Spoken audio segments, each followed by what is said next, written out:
परम पूज्य श्री साहब के चरणों में प्रणाम। इस भंडारा कार्यक्रम को एक स्वरूप देने वाले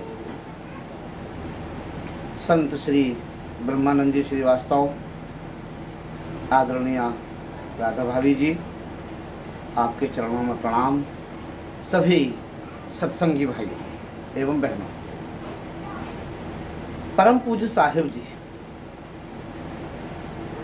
जिनका स्मरण आते ही ऐसा लगता है जैसे उनके साक्षात दर्शन हो रहे। उनकी मेरे ऊपर बहुत कृपा रही, वे मुझे बहुत चाहते थे। कहीं भी जरा भी मेरी पीड़ा सुनने तो वे भागे चले आते थे। मैंने उनकी मेरे प्रति स्नेह का जो अनुभव किया है, उसे शब्दों में कह पाना बड़ा कठिन है। मेरा ऑपरेशन हुआ सरकारी अस्पताल में, ऐसे धूप में बेचारे परम पूज्य गुरुदेव ऐसे चले आ रहे थे, और ऐसे अनेक घटनाएं हैं। मेरे बेटे को लकवा मारा, वे स्वयं अपने हाथ से उसके उपचार में लग गए, लिए फिरे, अग्रवाल डॉक्टर साहब के यहाँ ले गए। एक रात का तो मैं संस्मरण सुना रहा हूँ कि परिवार में थोड़ी सी कुछ बातचीत हुई। रात के 10 बजे मैंने गुरुदेव को निवेदन किया मन में, घर पर ही, तो गुरुदेव आपको अभी आना पड़ेगा। मैं बहुत व्यथित था। गुरुदेव आए तो नहीं। सुबह मैं पहुंचा तो गुरुदेव ने कहा कि इतना क्रोध ठीक नहीं है, मैं जानबूझकर नहीं आया। आप समझ लीजिए कि गुरुदेव कुछ साहिब मेरे अंतर की आवाज को हमेशा सुनते रहे। वे वास्तव में सदगुरु, और सदगुरु शरीर से पर्दा भले ही कर लें, लेकिन वे हम लोगों के बीच ठीक उसी तरह हमेशा विद्यमान रहते हैं जैसे ईशावास्यमिदं सर्वं यत्किंच जगत्याम जगत तेन त्यक्तेन भुंजीथा मागृधः कस्य सिद्धनम। अर्थात जैसे ईशावास्यमिदं, जैसे कण कण में ईश्वर समाया हुआ है, वैसे ही गुरुदेव कण कण में समाये हुए, क्योंकि गुरुदेव स्वयं ईश्वर तत्व हैं। ये सबसे गहन बात है कि वे स्वयं ही गुरु तत्व, ईश्वर तत्व एक ही है, उसमें भेद नहीं है। ईश्वर तत्व और गुरु तत्व में किंचन मात्र भी भेद नहीं। गुरुर्ब्रह्मा गुरुर्विष्णु गुरुर्देवो महेश्वरः। और गुरु के बिना तो उस ईश्वर के दर्शन हो ही नहीं सकते, उस तत्व को जाना ही नहीं जा सकता। श्रीमद् भगवद गीता में जब भगवान श्री कृष्ण अर्जुन को उपदेश दे रहे थे, तो भगवान ने तब तक उपदेश प्रारंभ नहीं किया, वह तत्व का ज्ञान, उस तत्व को तब तक प्रारंभ नहीं किया जब तक उसने ये स्वीकार नहीं कर लिया कि शिष्यस्ते हम शाधि माम त्वाम प्रपन्नम, मैं आपका शिष्य हूँ। यच्छ्रेयः स्यान्निश्चितं ब्रूहि तन्मे, जो मेरे लिए श्रेयस्कर हो, कल्याणकर हो, वही कहिए। अब अनन्य भाव से अर्जुन जब गुरुदेव के प्रति समर्पित हुआ, तब गुरुदेव ने अपने उस स्वरूप को दिखाया, उसका ज्ञान दिया, तत्व का ज्ञान दिया। क्योंकि तत्व का ज्ञान बिना सदगुरुदेव के नहीं हो सकता, तत्व ज्ञानियों के बिना हो ही नहीं सकता। वो तत्व ज्ञानी ही सदगुरु होता है। और जब तक शिष्य पूर्ण समर्पण के साथ अपने गुरुदेव के प्रति समर्पित नहीं होता है, तब तक तत्व का ज्ञान मिलता ही नहीं, उस गुरु तत्व का, ईश्वर तत्व का ज्ञान मिलता ही नहीं। चौथे अध्याय में भगवान ने बताया है कि ऐसे गुरुजनों के पास कैसे पहुंचना चाहिए। तद्विधि प्रणिपातेन परिप्रश्नेन सेवया उपदेक्ष्यन्ति ते ज्ञानम ज्ञानिनस्तत्त्वदर्शिनः। अर्थात प्रणिपातेन बिल्कुल प्रणाम के भाव से, परिप्रश्नेन जिज्ञासा के भाव से, सेवया, या सेवा का मतलब केवल पैर दबाना नहीं है, वो जैसा कहें, अभ्यास करने के लिए जैसा कहें वैसा अभ्यास करना ही सद्गुरु की सेवा है। सद्गुरु हमारे बाह्य सेवा से नहीं प्रसन्न होते हैं, बल्कि जो वो कह रहे हैं उसका अभ्यास करते रहे, निरंतर अभ्यास करते रहे, बिना किसी तर्क कुतर्क वितर्क के जैसा वो बताएं वैसा अभ्यास करते चले, ये सद्गुरु की सेवा है। जब इन तीन भावों से युक्त होकर शिष्य सद्गुरु के समीप पहुंचता है, उपदेक्षन्ति, तब वे उपदेश करते हैं, तब उनका ज्ञान प्राप्त होता है। तब वे, जैसे अर्जुन को गुरु रूप में भगवान श्री कृष्ण ने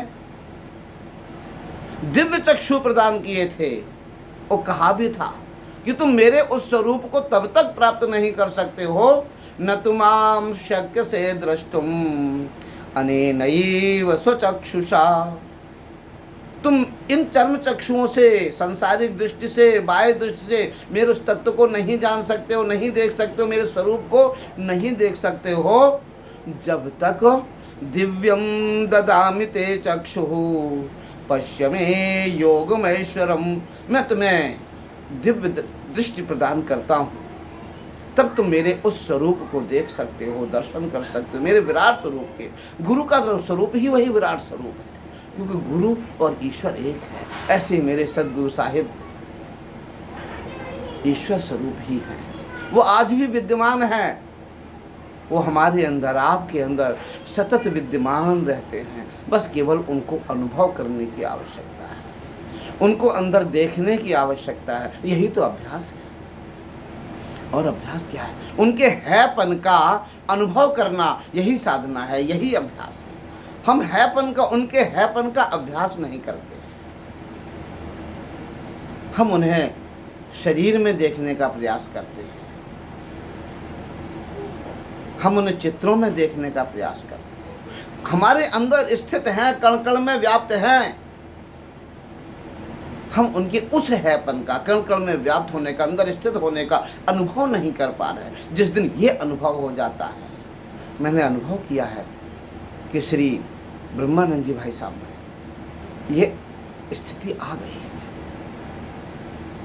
वो अनेक बीमारियों के रहते हुए भी उनके चेहरे पर जो तेज है, जो आनंद है, वे उन बीमारियों से व्यथित नहीं है, दुखी नहीं है, बल्कि वे आनंदित हैं, क्योंकि वे सद्गुरु के हैपन का अभ्यास करते हैं।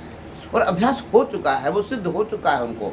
उन्हें अनुभव है कि सद्गुरु उनके साथ हैं, साहिब उनके साथ हैं, प्रतिक्षण उनके पास है, ये उनको अभ्यास हो चुका है। तो परम पूज्य साहिब ऐसे दयालु हैं जो सतत अहेतु की कृपा आज भी बरसाते हैं। हम उन्हें स्मरण करें या ना करें, लेकिन वे हमारा चिंतन हमेशा आज भी करते हैं, किसी ना किसी रूप में हमें प्रेरित करते रहते हैं, हमें संकटों से बचाते रहते हैं, हमें विपत्तियों से बचाते रहते हैं। शारीरिक व्याधियां तो वे हमारे कर्म क्षय करने के लिए देते हैं, कि हमारे कर्म क्षय हो जाएं और हम शुद्ध निर्मल हो जाएं। सद्गुरु का ऐसा ही स्वरूप है, साहिब का ऐसा ही स्वरूप है। साहिब कबीरदास जी की भाषा में कहा जाए कि सतगुरु हम सूरीझ कर एक कहा प्रसंग, बरसा बादल प्रेम का भीज गया सब। सतगुरु की महिमा अनंत अनंत किया उपकार, लोचन अनंत उघाड़िया अनंत दिखावनुहा। अधिक समय न लेते हुए मैं सद्गुरुदेव साहिब के चरणों में प्रणाम करता हूँ कि उन्होंने मुझे इस साधना की ओर उन्मुख किया। उन्होंने मेरे ऊपर जो कृपाएं की हैं उनका स्मरण करते ही रोमांचित हो उठता है शरीर। उनका ऐसा लगता है कि वे स्वयं मेरे सामने खड़े हुए हैं। जब भी मैं उन्हें स्मरण करता हूँ तो मेरे सामने खड़े हुए से दिखाई देते। वास्तव में सदगुरुदेव कहीं नहीं गए हैं, साहिब कहीं नहीं गए, वो यहीं हैं, यहीं हैं, यहीं हैं, साथ हैं, साथ हैं, साथ हैं। उनके लिए मैंने कुछ संस्कृत श्लोकों की वंदना की थी और बस उस वंदना के साथ मैं अपनी वाणी को विराम देता हूँ। परम पूज्य श्री ब्रजवासी लाल साहिब स्तुति। संतम ध्यान रतम नम्रम तत्वज्ञम सहजम गुरुम पूज्यम श्री ब्रजवासीं च लालम नित्यम नमाम्यहम्। भवन्तमेव नत्वा च तत्त्वज्ञं करोम्यहं तत्त्वं च भवतः ज्ञातुं श्रीलाल भवतः स्तुतिं।